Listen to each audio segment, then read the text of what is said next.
ফিরে এলাম বিরতির পর। যুদ্ধবিধ্বস্ত গাজা থেকে প্যালেস্টাইনিদের কোন কোন দেশে পাঠানো হবে তা নিয়ে আলোচনা চলছে, এমনটাই জানালেন ইসরায়েলের প্রধানমন্ত্রী বেঞ্জামিন নেতানিয়াহু। প্যালেস্টাইনিদের শুভাকাঙ্ক্ষী দেশগুলিকে এই পরিস্থিতিতে অসহায় গাজাবাসীর জন্য দরজা খুলে রাখারও অনুরোধ করেছেন তিনি। যুদ্ধবিধ্বস্ত গাজা থেকে প্যালেস্টাইনিদের কোন কোন দেশে পাঠানো হবে তা নিয়ে আলোচনা চলছে, এমনটাই জানালেন ইসরায়েলের প্রধানমন্ত্রী বেঞ্জামিন নেতানিয়াহু। দক্ষিণ সুদান, সোমালিল্যান্ড, ইথিওপিয়া, লিবিয়া এবং ইন্দোনেশিয়া ছাড়াও আরও বেশ কিছু দেশের সঙ্গে 20 লক্ষেরও বেশি শরণার্থীদের পুনর্বাসন নিয়ে আলোচনা হয়েছে। অন্যদিকে পরিবর্তে দেশগুলিও উপযুক্ত অর্থনৈতিক এবং ক্ষতিপূরণ চেয়েছে বলে ইসরায়েল সরকার সূত্রে দাবি করা হয়েছে। মঙ্গলবার একটি সাক্ষাৎকারে কোনো দেশের নাম উল্লেখ না করে ইসরায়েলের প্রধানমন্ত্রী জানিয়েছেন, একাধিক দেশের সঙ্গে এই বিষয়ে কথা বলছেন তারা। প্যালেস্টাইনিদের জোর করে কোথাও পাঠাতে তার আপত্তি আছে, তবে তারা যদি নিজেরাই চলে যেতে চান অনুমতি মিলবে। পাশাপাশি প্যালেস্টাইনিদের শুভাকাঙ্ক্ষী দেশগুলিকে এই পরিস্থিতিতে অসহায় গাজাবাসীর জন্য দরজা খুলে রাখারও অনুরোধ করেছেন তিনি। অবশ্য বুধবারই সংবাদ মাধ্যমে বিজ্ঞপ্তি জারি করে দক্ষিণ সুদান জানিয়ে দিয়েছে, নেতানিয়াহু সরকারের এই দাবি সম্পূর্ণ মিথ্যে। ইসরায়েলের সঙ্গে এই বিষয় নাকি তাদের সরকারের তেমন কোনো আলোচনাই হয়নি। এই প্রথমবার নয়, চলতি বছরের শুরুর দিকেও প্রায় একই রকম কথা জানিয়ে দিয়েছিল সোমালিল্যান্ড সরকার। এদিকে শর্ত সাপেক্ষে গাজাবাসীকে পুনর্বাসন দিতে রাজি ইন্দোনেশিয়া। গত সপ্তাহেই ইন্দোনেশিয়া সরকারের তরফে জানানো হয় 2000 প্যালেস্টাইনিকে আশ্রয় দেওয়ার জন্য প্রস্তুত তারা, তবে পরিস্থিতি স্বাভাবিক হলেই তাদের গাজায় ফিরে যেতে হবে। আগাম শর্ত দিয়ে রেখেছে ইন্দোনেশিয়া সরকার। সব মিলিয়ে পুনর্বাসন নিয়ে কোন কোন দেশের সঙ্গে আলোচনা ফলপ্রসূ হয়েছে তা এখনও স্পষ্ট নয়। শেষ পর্যন্ত কি হবে তা সময় বলবে। তবে গাজার মানুষের প্রতি নেতানিয়াহুর মনোভাব আন্তর্জাতিক ক্ষেত্রে সমালোচিত হয়েছে। এর আগেও ত্রাণ শিবিরে থালা হাতে লাইনে দাঁড়ানো ক্ষুধার্তদের, এমনকি তৃষ্ণার্ত মানুষদের উপরও মারণ হামলা চালিয়েছিল ইসরায়েলের সেনা। ইহুদি সেনার এমন নিষ্ঠুর হামলায় একাধিকবার নিন্দায় সরব হয়েছে সমস্ত মহল। ইসরায়েলের সেনার হামলায় অসংখ্য মানুষের মৃত্যু হয়েছে। ইসরায়েল সরকারের সমালোচনায় সরব হয়েছে রাষ্ট্রসংঘ ও ইউনেস্কো। Hi News network.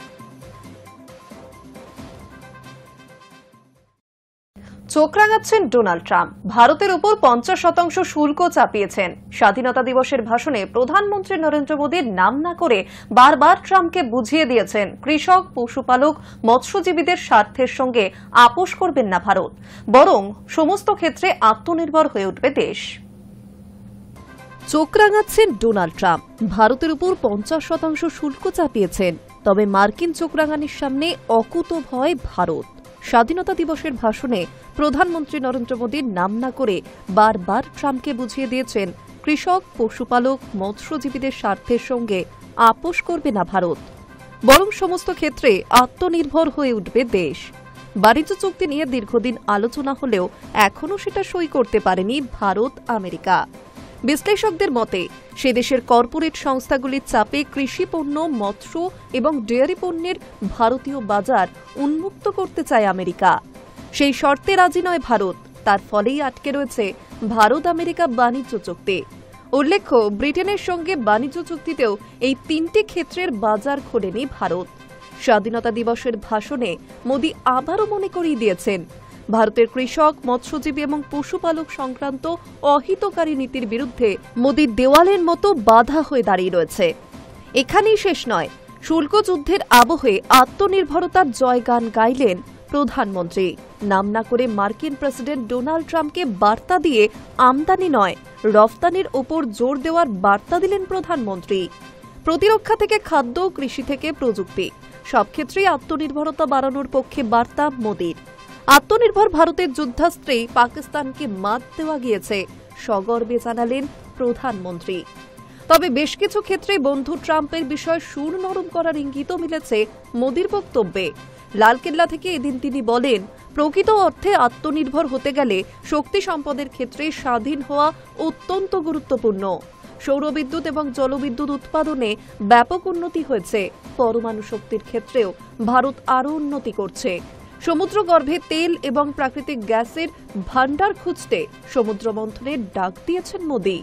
বিশ্লেষকদের মতে ট্রাম্পের কথা মতো রুশ তেল আমদানির পথ থেকে ধীরে ধীরে সরে আসতে চাইছে ভারত। তবে একই সঙ্গে ভারতের স্পষ্ট অবস্থান, কৃষিক্ষেত্রের বাজার কিছুতেই উন্মুক্ত করবে না ভারত। High News network. শহরের অদূরে তুষারাবৃত পাহাড়, আশপাশ দিয়ে 3টি নদীও বয়ে গিয়েছে। সেই কাবুলে জলের অভাব। গত কয়েক বছরে ধীরে ধীরে জল সংকট তীব্র আকার ধারণ করেছে আফগানিস্তানের রাজধানীতে। পরিস্থিতি এমন চলতে থাকলে আগামী 5 বছরের মধ্যে জল শূন্য হয়ে যেতে পারে কাবুল। দ্রুত শুকিয়ে যাচ্ছে কাবুল। ভূগর্ভস্থ জলের ভাণ্ডার ক্রমশ খালি হচ্ছে। পাহাড়ের বরফ গলে যাওয়া, কম বৃষ্টিপাত এবং কুয়ো থেকে অনিয়ন্ত্রিতভাবে জল তোলার ফলেই এই পরিস্থিতি তৈরি হয়েছে বলেই মনে করা হচ্ছে। তার উপর গত 25 বছরে কাবুলের জনসংখ্যাও উত্তরোত্তর বৃদ্ধি পেয়েছে। ঘরবাড়ির সংখ্যা বৃদ্ধি পেয়েছে, কলকারখানা বেড়েছে, কিন্তু সময়ের সঙ্গে সঙ্গে জল ব্যবস্থাপনার বিষয়ে কোনো টেকসই পদক্ষেপ করা হয়নি। নিউ ইয়র্ক টাইমস জানাচ্ছে, কাবুলে জলের ঘড়া যে গতিতে ভরছে তার দ্বিগুণ গতিতে খালি হয়ে যাচ্ছে। এক অলাভজনক সংস্থা মার্সি কর্পস সম্প্রতি জানিয়েছে, কাবুলই হল বর্তমান যুগের প্রথম কোনো রাজধানী শহর যেখানে ভূগর্ভস্থ জল শেষ হয়ে যেতে বসেছে। অর্থাভাবে ভুগতে থাকা তালিবান সরকার এখনও পর্যন্ত নিকটবর্তী নদী বা বাঁধগুলি থেকে জল শহরে নিয়ে আসতে পারেনি। ফলে পরিস্থিতি আরও খারাপ হচ্ছে।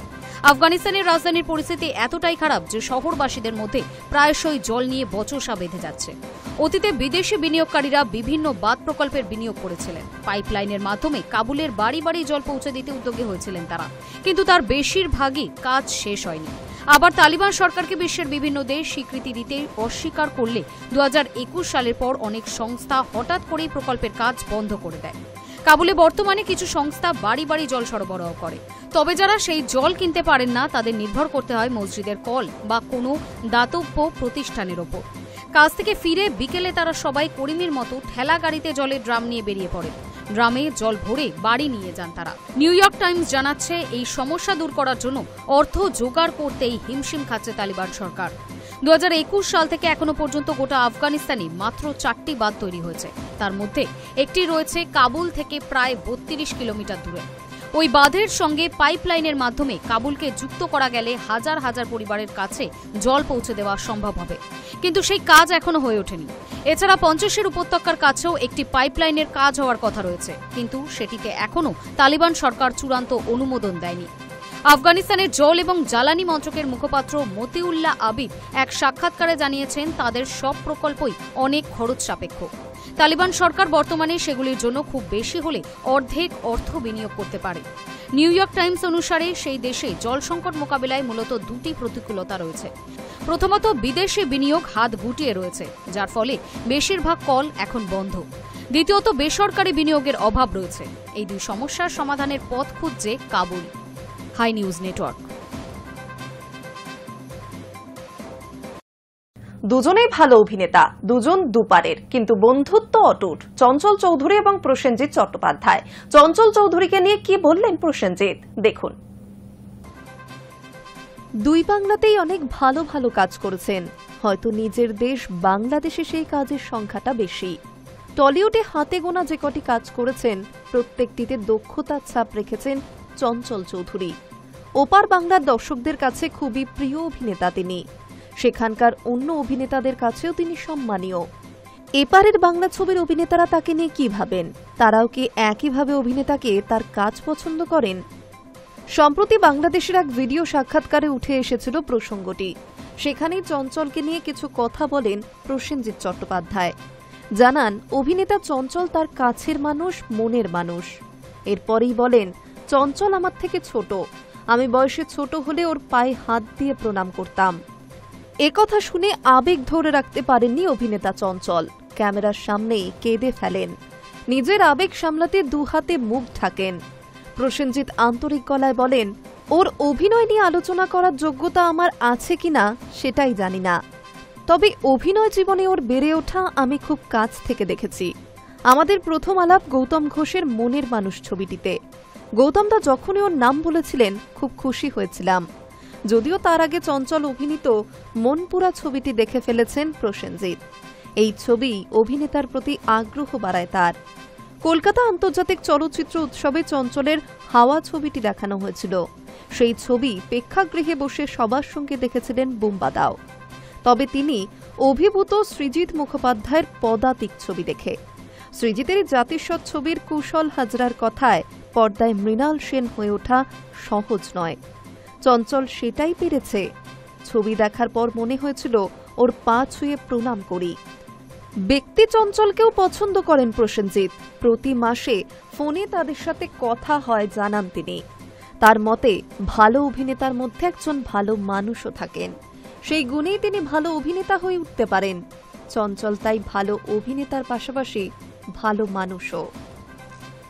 High News Network. News today এখন এই পর্যন্তই। পরবর্তী অন্যান্য খবরের জন্য নজর রাখুন হাই নিউজে। নির্ভীক, নিরপেক্ষ।